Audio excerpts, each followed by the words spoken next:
In this video, we're surprising Hadley with a fully decked out reptile enclosure for her snake Priscilla. In order to do this, we've enlisted the help of our friends over at Custom Reptile Habitats, who are actually the masterminds behind Snake Discovery's Reptile Zoo. We're even going to take a behind the scenes tour of their warehouse where they build all their enclosures. Hadley's new enclosure is absolutely massive, and we can't wait to see her reaction when she sees just how decked out it is. But first, let's take a step back and fill in how we got here in the first place. One of our main goals as a company is to make small reticulated pythons that are available for anyone who is ready to take one on.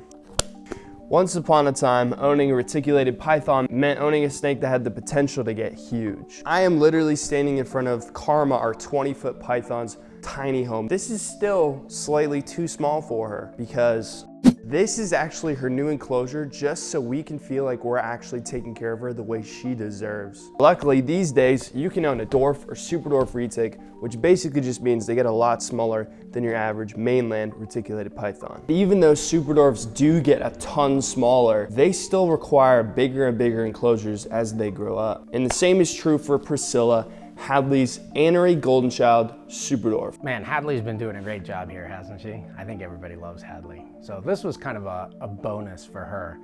I knew that she had got this snake. She spoils the tar out of it, which is awesome to see. You know, as somebody that produced the snake, you want to see that going to a loving home. So he's got a nice cage. It was an amazing cage for a hatchling, but he needs, or she needs, the next step, right? Pris is about 18 months old, and even though she's still pretty tiny, she would absolutely love a bigger enclosure for her to cruise around and explore. Enter Custom Reptile Habitats. Owned by Paul Barkley, an entrepreneur and reptile enthusiast, his enclosures push the bounds of what is capable in a PVC box and beyond. Like this enclosure that's made completely out of recycled rice hulls that looks and acts just like real wood. Well, I was just really impressed with the hands-on experiences that I've had from Custom Reptile Habitats. And when I started talking to Paul, the owner, about some of the stuff that he can do, like with the Universal Rocks furniture, and you know, I knew that Hadley wanted this to be an oversized cage. I knew she wanted, you know, great bioactive substrate. I knew that she wanted it decorated out in a at least semi-naturalistic, you know, way. And so, I couldn't think of anyone else that could deliver that like turnkey setup like Paul could. Not only does Custom Reptile Habitats make some awesome enclosures, but they're also involved with some awesome people you might recognize. If you've been watching our content for a while, you might remember this video.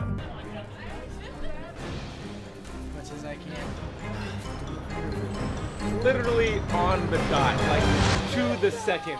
Unbelievable. The funny thing is, we didn't know it at the time, but during the 2021 Snake Discovery build-off, we were building inside of Paul's enclosures that he had provided for the competition. Paul actually helped Emily and Ed build their reptile zoo from the ground up, so we can't think of a better place to give Priscilla the house of her dreams. And after months of waiting, the day finally arrived that we were ready to hop in the truck and take a road trip down to Ohio. I'm excited. I'm excited to see what it looks like. The real question is, Hadley, now that you have a new bigger cage to put her in, is Ryan gonna let you get another new baby? Well, that's what I've been telling him. I'm like, we're gonna have this other like 40-gallon tank. What am I gonna do with it? It has a space. Are you guys gonna have a baby? You know what my answer is that? Because so many people ask that. I'm like, I'm tired of hearing it. So I just say, no, my snake's gonna have babies before me, and that completely diverts the whole conversation. Let's just say road trips with the Reach Our Reptile staff are an experience. Yeah. Hello. Hi. Hi. How's it going? It's all right. How are you? Garrett. We got the whole crew. Hey. Good to meet you. We're going to put a cave in here. The Universal Rocks cave. They'll come down floor to ceiling.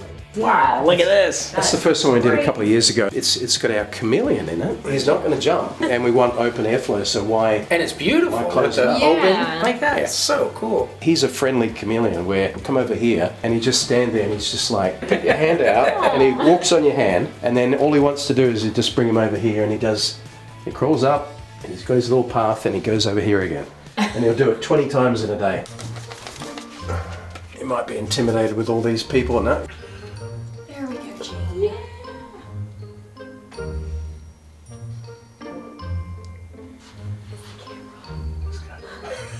Missed it again. He got performance anxiety. Need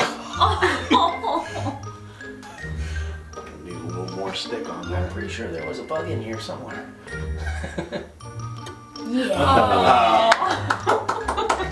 And the top one is where the Mexican black's going to go. Try to make it look a little like a Sonoran desert type thing. And we've got a little leopard gecko in this one. And then down the bottom we're going to put a hognose. This was originally the workshop, and I thought, wow, you know, this is a good size. We just blew through it. And we're filling it up as a warehouse. So we've got a little utility corner over here where we just make whatever. We do everything from cutting our aluminum mesh to, that's the countertop that's going in the front. This is, I want the hopper. I want all the big storage stuff, big pallet racks. This is a cool area because we can put something on here and pull some universal rocks off and just cut it up and play around with it. Foams here, tools, make something cool and move it on, you know? It was pretty inspiring actually to see his setup. I mean, I love going to see how other businesses operate. And Paul has been, I mean, he's been in the reptile industry in a big way for a decent amount of time, like a really big way. But this business of his has been something fairly new, you know, that he's pushing, and he sees that niche for, you know, people that really just want like an over-the-top, you know, absolutely love and spoil on their reptiles in the way a lot of people do for their dog or cat. I love the way that society is kind of heading in that direction. And so, I don't know, that's the niche that Paul is aiming for. It's been pretty cool to see how he's been building out his staff and his facility and his processes in order to be able to provide a better and better version and solution of that. Here's the acre that's been stained. So the wood grain really pops on it, and then we painted the roof black. We're going to put a backdrop in that, drop some substrate in and decorate it. You can go any color you like. Too many people just building the same old box over and over again. I just wanted to take it to another level, you know, just sort of innovate. If we have a better way, we'll try and do it. We have people, competitors out there doing similar screen tops now. The design lets like 77% of the UVB through, where most screen tops block about half. You can do a lot more with the area. So we've had people use the same thing, and more people offer this type of thing. That innovation, and then having other people start to emulate it, it's like, oh good, we're making an influence. We're making a difference out there. We're upping the standards. So It was really cool just to see all the different working mechanisms behind what it actually takes to make a reptile enclosure from the ground up.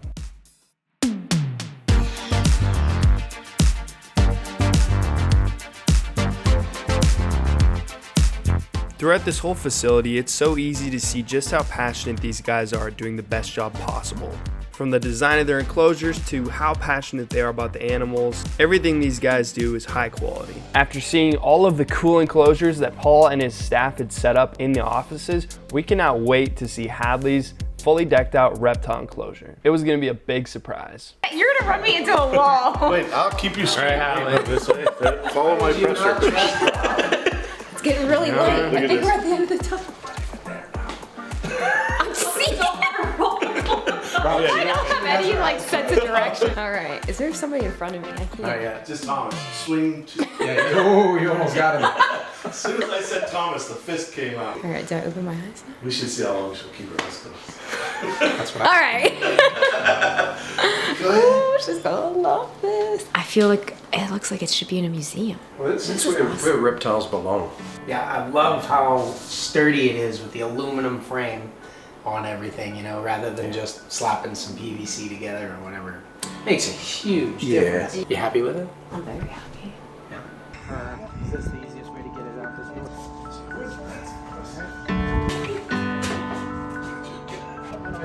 Unless you need one.